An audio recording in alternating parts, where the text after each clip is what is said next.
On the cold morning of November 29, 1970, a father and his two young daughters were hiking through Isdalen, a steep, fog-shrouded ravine just outside the city of Bergen, Norway. Locals called it Death Valley because of its dangerous terrain and the number of accidents that had occurred there. What the family discovered that day would give the valley a darker meaning forever. Hidden among the rocks was the burned body of a woman, lying in a strange, almost staged position, her back against a boulder and her legs bent unnaturally beneath her.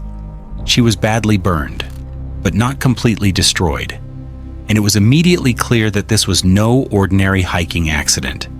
There was no ID, no handbag, no wallet, nothing that would tell police who she was or why she had died in such a remote place. What lay around her only deepened the mystery. An empty bottle of alcohol, a plastic bag, a scorched passport cover with no passport inside, and a bottle of sleeping pills, most of them already consumed. The scene looked deliberate, as if someone had carefully removed every trace of her identity before leaving her to die alone in the valley.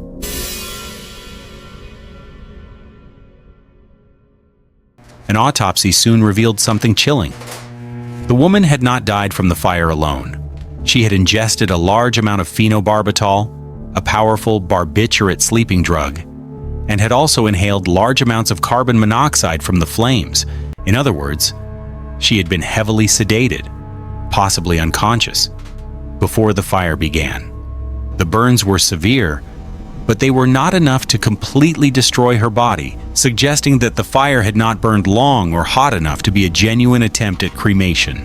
Even more disturbing was the position of her body.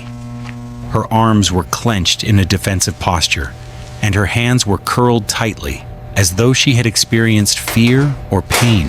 This raised a terrible possibility that she may have been alive when the flames began.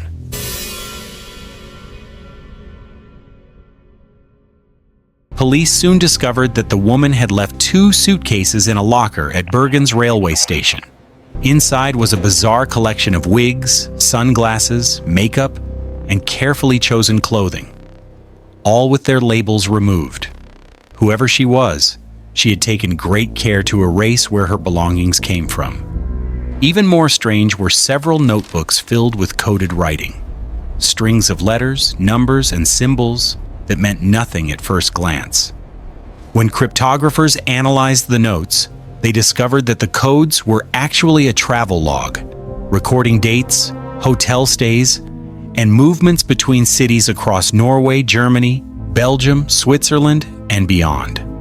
The woman had been moving constantly, never staying in one place for long and always under different names. She was not traveling like a tourist, she was hiding.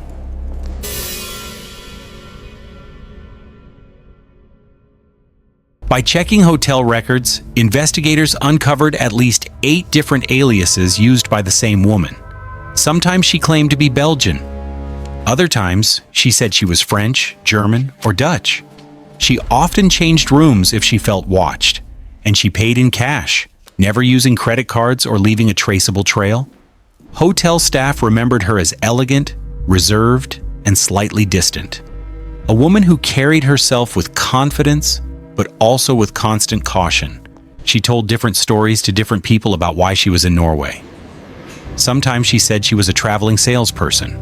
Other times she claimed to be an antiques dealer. None of it ever lined up. And no one ever truly knew her.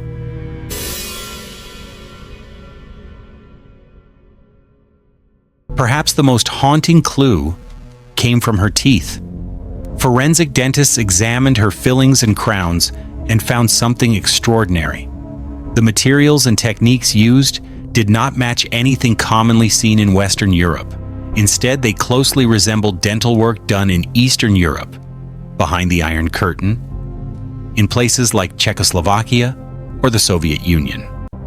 This single detail changed everything. Suddenly, the Isdal woman was no longer just a mysterious traveler. She might have been a Cold War operative.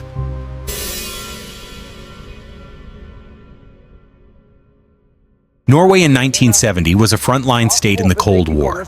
It bordered the Soviet Union and hosted sensitive NATO military installations.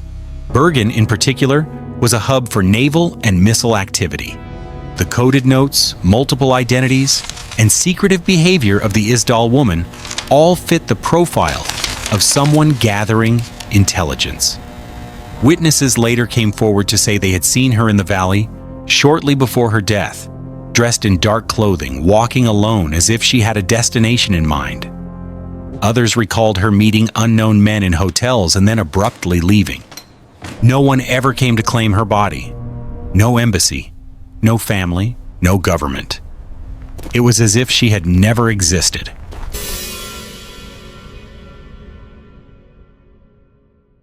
In 1971, she was buried in Bergen in a quiet cemetery under a simple grave marker that read, "Unknown Woman." Decades later, modern forensic science would reconstruct her face and extract DNA, but her true identity remains unknown to this day. Who she was, who she worked for, why she died, all unanswered. The Isdal Woman lived a life of secrets so complete that even death could not reveal her truth. She erased every label. She used false names. She left no fingerprints on history.